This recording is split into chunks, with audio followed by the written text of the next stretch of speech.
so stoked about this series we've been in called Dangerous Prayers. If you've not had a chance to be with us, man, go back and catch it online. It has been a phenomenal series because each week we're not only looking at some of these prayers in Scripture, but we're trying to start praying these in our life. And they're dangerous because they're just not easy to pray. If you've been here, you know that they're kind of pray at your own risk kind of prayers because they're not safe.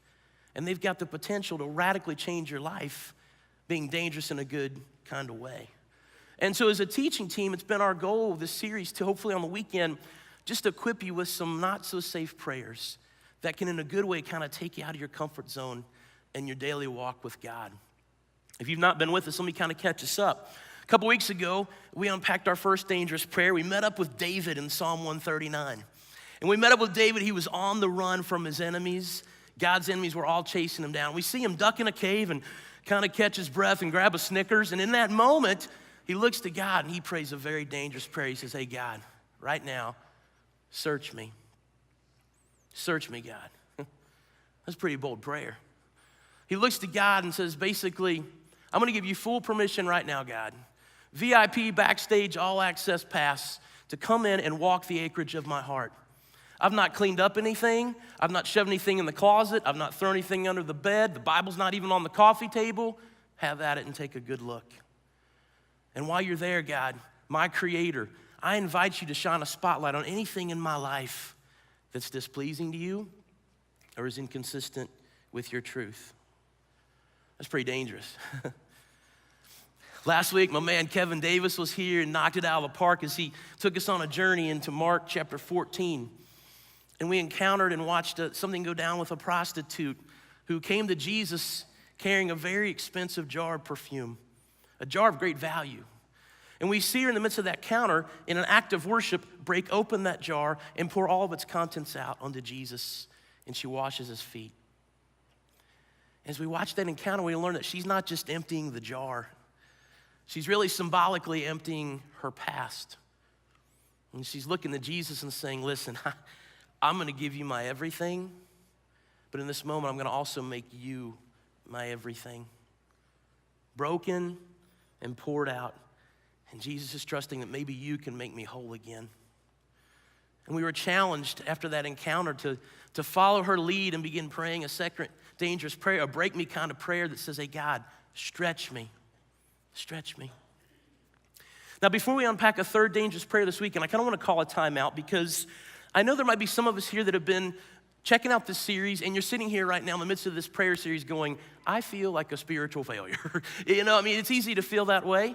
Maybe you feel like a participation trophy kind of Christian because you go, honestly, I don't pray these kind of prayers, Chad. If I could get a little more honest, I don't even feel a desire to pray these kind of prayers.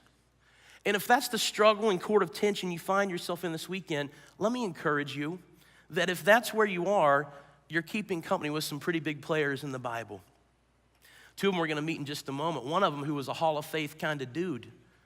There's some guys that struggled as well. And let's just say that their response to God's call in their life was not really impressive or inspiring. Take Jonah, for example. Before he ended up in the belly of a large fish, God comes to him and says this to him in Jonah chapter 1, verse 2.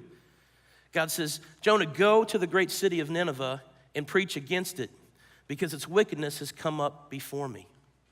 What did holy Jonah do? Took off and ran in the opposite direction as fast and as far as he could. He said, oh, here I am, Lord. I'm not going. What you talking about, Willis? I'm not doing this. And we laugh, but I wonder how many of us have had a similar experience where we have those moments where we sense God kind of prompting us to do something, nudging us to give something, to invest in someone's life. And we go, here I am, Lord. Not today. I'm not going. We flip over a few more pages in the Old Testament and we meet a Hall of Faith kind of guy by the name of Moses in Exodus chapter 3. In verse 10, God speaks to him and says this. He says, Moses, now go. I'm sending you to Pharaoh to bring my people, the Israelites, out of Egypt. Now, this is something Moses would have agreed needed to happen. But instead of saying, surely, God, I'll go, he says, here I am, Lord. Send someone else. Not me, you got the wrong guy. God, you must be mistaken. You need some glasses. Have you seen me? I'm not talented. I'm not a leadership kind of guy. I'm a horrific public speaker. Here I am, Lord. Send someone else. Easy for us to do too, right? We do this in life all the time. We have an opportunity to give our financial resources to something, and we go, well, why don't we have them give? They make a lot more money than we do. Why are we giving? They got a lot of money. Or maybe you're a mom and you've worked full time and you go, I'd love to do that, but I'm so busy, but I bet she could do it. She's a stay-at-home mom. Uh-oh, no, you didn't. All the stay-at-home moms, you got a steak knife, your no makeup, hair going crazy. You go, I'll show you busy, right? But we all do it. We go, well, they can do it. They've got more resources than us. They'll do it. They don't have kids. They've got time. And you're like, shut up, right? But we all do it. Here I am, Lord. Send someone else. We flip over a few more pages in the Old Testament, and finally we see a guy step up who offers up an authentic, dangerous prayer.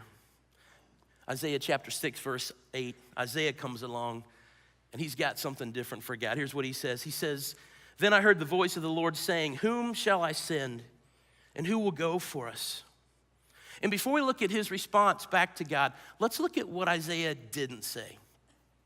He didn't say, okay, God, let me stop you right there. Where am I going exactly? What's the climate like? Is there a beach? Tell me a little bit about the cost of living. Is the package solid? 401k, retirement, vacation days? No. Isaiah basically signs a completely blank contract and brings us to our third dangerous prayer in this series, where he says, here I am, Lord. Send me. Send me. I'm in. And I don't think I have to tell any of you in this room that is a very dangerous prayer. Very dangerous. And if I could just be honest with you this week, and I've been praying for you this whole week, that God this weekend's gonna get in your shorts a little bit. I hope that doesn't offend you, but I want God to kind of have a holy intrusion in this church this weekend. That some of you are gonna take a risk and say, I'm gonna start praying that prayer. And you're gonna give God full permission to totally interrupt your life a little bit, to take your little spiritual hairdo and mess with it a little bit, because you took a risk and said, hey, God, send me. God, if you want me to give something away, I'll give it. You want me to say something to them, I'll say it. God, if there's something you want me to do, I'll do it. I'm gonna move from whatever to wherever. Send me. And I promise you, if you pray that prayer, God is gonna interrupt your life in a good kind of way. He's gonna move upon you in a way where all of a sudden you're gonna recognize he's got a whole lot of stuff he is calling you to do if you'll take a risk and say, God, send me. Now, as a guy who grew up in the church my whole life, like literally I came out of the mother's womb and like I was in church like the next day, I think. Been there my whole life. As a guy who's been immersed in church culture for years, I've spent years in biblical community and small groups. And as a guy who, like many of you, is just daily doing everything I can to just stay current with Jesus and missing the mark often, I would say to you that it's my guess that few Christ followers on this earth are praying this kind of prayer on a regular basis. Because if they were, think about it. I think every church in the world, big and small, would just be exploding with numerical and spiritual growth. We'd have to keep church doors open 24/7 around the clock just to accommodate the praying, the confession, the revival that was breaking out. We'd be burning up motors on the dryer just trying to keep towels stocked for all the baptisms that were taking place. We wouldn't be able to keep dry towels in stock. And these messages that myself and Brad and Kevin and Dave give, they would be replaced by just an ongoing open mic where we would sit back and watch person after person, story after story, come and just share another story of a life transformed by God. That'd become the message. But you see, somewhere along the way as a culture, we've kind of created what I call kind of a hot tub Christianity, kind of a sit and soak kind of faith. Hey, we blow it on a weekend, we catch a weekend service, grab a coffee, take some notes, couple of high fives, maybe attend a small group Bible study, some cool church events, which, by the way, are all super good and super important. But if we're not careful, somewhere along the way, our walk with Christ becomes kind of like an Adult Swim. Remember as a kid when they had Adult Swim? No, right? Why do they get to be in the pool? We're sitting there watching a bunch of adults floating around. Not fair. But if we're not careful, our walk with Christ becomes like an Adult Swim, where we're only getting in the pool at a certain time, at a certain place, with a certain group of people. And so I really think when we are risky and throw up this send me prayer to God, I think what we're really saying is, God, I'm ready to change my approach to the pool. I'm leaving the hot tub. I'm gonna leave the comfort of my neighbor's in-ground and the free margaritas and long necks, and I'm going over to the public pool where the people are. And there's some risk involved with that. That might be a little uncomfortable. You're gonna get there, and at some point the whistle's gonna blow, and the lady with the gloves and the big long net's gonna come out because there's something in the pool. And you can't get back in for 45 minutes, and we know it's not a candy bar, right? It's risky because there's gonna be people walking around with open scabs, and you're going, the audacity of them to be in the pool like that, no Band-Aid. You're gonna see overflowing swim diapers that are loaded and need to be changed. You're gonna see a lack of body coverage that should be deemed illegal. You're gonna see some people wearing Speedos that should be called oh-nos. But when we say this prayer, what we're saying is, God, that's my pool, and I'm getting in. I'm getting in. Now, I know there's different approaches to the pool. How many of you here are toe dippers? Like, you gotta ease in and transition. It's okay, we love you. You know, be like, oh, that's cold for June. You gotta kind of ease in, you lower down a little bit, and your knees and up to your calves, you're like, splashy, splashy. Oh. I love you. That is not how you get in the pool, all right? Come on, Pure Michigan, it's not how you get in a pool or a lake. You know how you get in a pool? You get a running start, you tuck your knees up in your chest, you yell out, bonsai, and you cannonball. Whoops. And you make this humongous splash, and the ripples start going out. And the water's banging up against the side of the pool and coming back, and the water goes out and it comes back in. If you're a really big guy, it's usually going out and coming back in, going out and coming back in for like an hour and a half. It's not that funny. And if the sides of the pool weren't there, those ripples would just keep going and going and going long after that initial splash. And guys, I'm telling you, I think that's exactly what God had in mind for us when he said, I've given you the gift of this life.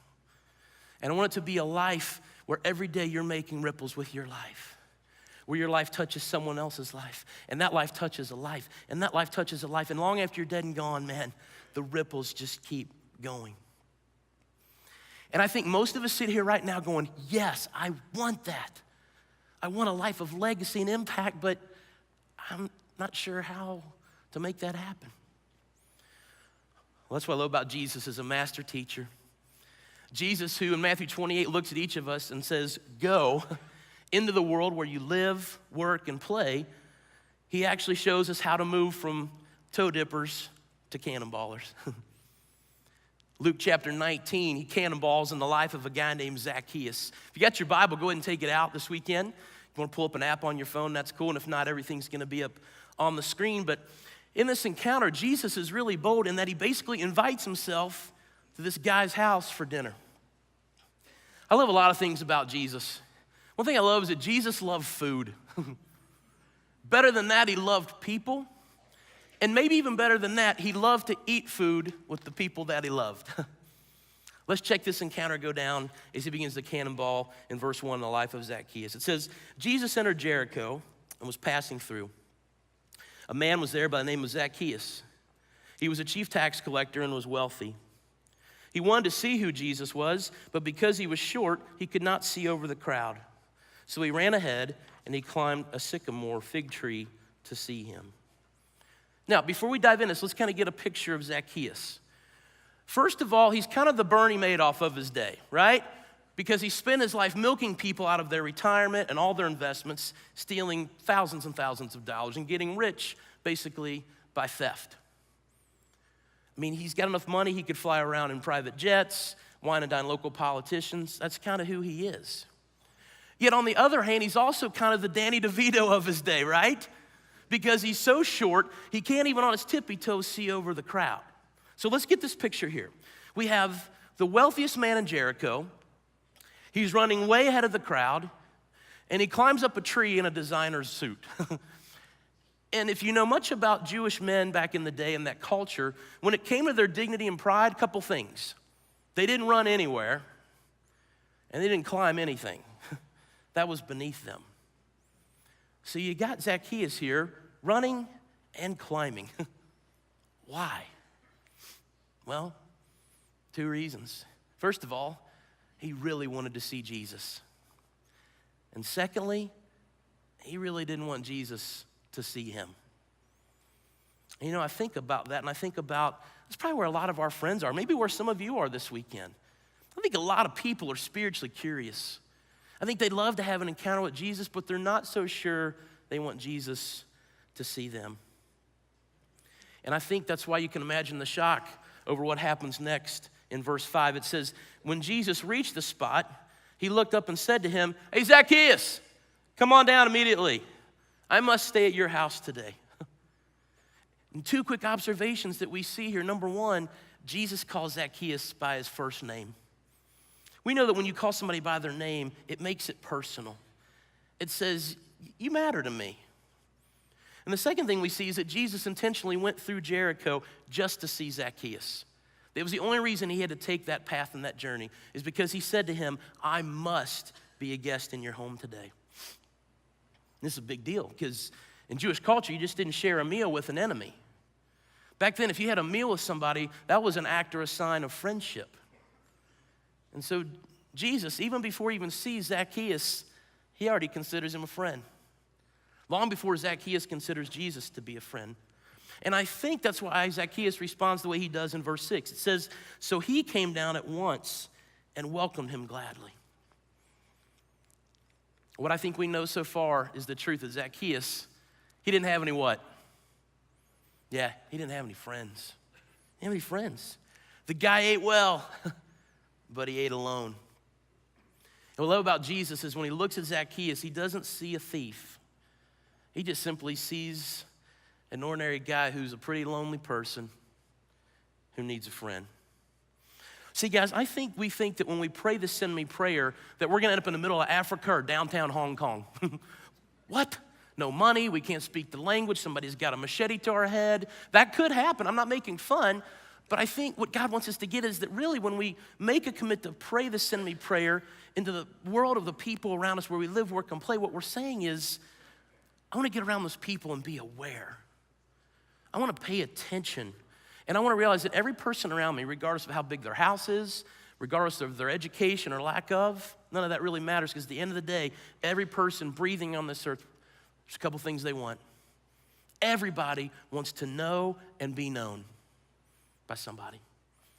And everybody wants to love and be loved. I don't care who you are. And so Jesus said, Zach, I must hang out with you today. Why? Because Jesus needed to? No. Because Zacchaeus needed Jesus to. And right here, something really cool begins to unfold. Jesus begins to show us what happens in the lives of send me praying kind of people. He unfolds here kind of a 3D mindset that happens in our lives when we start praying the send me kind of prayer. I love going to 3D movies with my kids. You put those silly glasses on, all of a sudden, there's like rockets coming at my eyeballs, and there's a dinosaur in my lap. It's amazing. The view and your lens, everything changes. And that's what Jesus is teaching us here, how to have a 3D mindset with the people we love, where we live, work, and play. And the first thing, if you're taking notes, I want you to get, is that he teaches us to decide to engage, to make a decision to engage. Jesus decided to get involved in Zacchaeus' life. He intentionally went through Jericho because everybody needs a friend. And Jesus knew that Zacchaeus didn't have one. They spend the whole day hanging out, barbecuing, out on the deck at the grill, talking life, shooting the bull, and the night rolls on, and they just continue to visit and eat and hang out and eat some more. And as the encounter goes on, Jesus teaches us a second thing that happens in the lives of send me praying kind of people who have this 3D kind of mindset. And that is that once they've made a decision to engage, they then take time to discover their story. Jesus just spent time listening to Zacchaeus. Man, tell me, did you grow up here? Tell me what you've been doing the last few years. What do you like? What's your passions? Where do you struggle? Zacchaeus shared where he'd been, what he'd been doing, and probably at some point he got comfortable and just start pouring his guts, saying, Jesus, if I could shoot straight with you, I'm probably the most hated guy in this community. But I picture at some point, they're sitting on Zach's couch. Jesus got his arm around Zacchaeus. They're watching Monday Night Football on a big 65-inch plasma. Jerusalem camels versus the Jericho donkeys, epic showdown. When out of the blue, totally random, he catches Jesus off guard, and he says this in verse 8. He says, look, Lord, I got to say this right now. I got to get this off my chest. Here and now, I want to give half of my possessions to the poor. And if I've cheated anybody out of anything, I will pay back 4 times the amount. I got to think in that moment that Jesus just about choked on his chips and salsa. You know why? Because up to the point in this conversation, Jesus hadn't mentioned anything about money, about faith. He hadn't put his hand on his head and prayed some fancy prayer. He didn't roll out some big brochure with a bunch of Bible verses or invite him to some church program. He didn't do any of that. Why? Because Zacchaeus wasn't a project. He was just his friend. And here we see a third thing that Jesus says happens in the life of send me praying kind of people. Once we've decided to engage, we've taken time to discover their story, he said we then discern a next step. A next step. What does this person need next? And Jesus knew that what Zacchaeus needed, at least right now, wasn't a sermon, a book on Christianity, or some Bible verses to look at, or a church event. He knew that right now, the biggest thing he needed was a friend. Just needed a friend. Because Jesus got this 3D mindset, the story has an amazing ending in verses 9 and 10. It says, Jesus then said to him, Zacchaeus, today salvation has come to this house. For the Son of Man, I came to seek and to save the lost. Wow. And you know, in church history, we learned that Zacchaeus eventually, he totally left his tax collecting business and eventually became an elder in the church of Caesarea.